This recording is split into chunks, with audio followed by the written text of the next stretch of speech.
Leaders of the G7, a grouping of wealthy democracies, ended the first day of their summit in Cornwall on Friday at the Eden Project, a botanical garden shaped like biodomes that create a rainforest environment, a reminder of the crisis the planet is facing.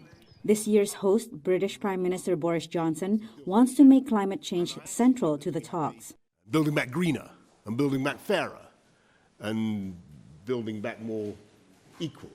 Climate activists say they have had enough of promises and demand real action. The carbon emissions in the atmosphere continue to go up, despite the Paris Agreement in 2015.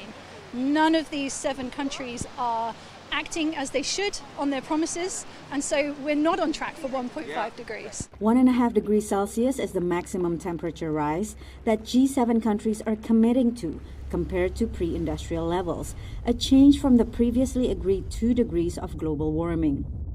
This is a significant move as countries prepare for the Glasgow COP26, the UN climate change conference in November that Britain will also host.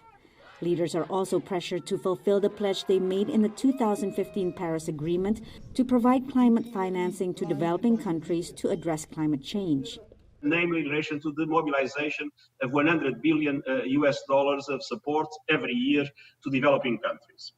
And so one of the things that I believe is very important from the point of view of the G7 and the G7 countries is to clarify how this 100 billion will materialize. The summit, severely restricted due to COVID-19 protocols, is attended by the leaders of Britain, Canada, France, Germany, Italy, Japan, and the United States.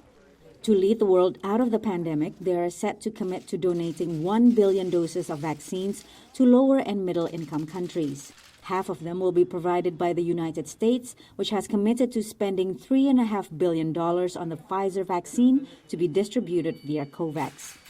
From the G7 Summit, Patsy Widakuswara, VOA News.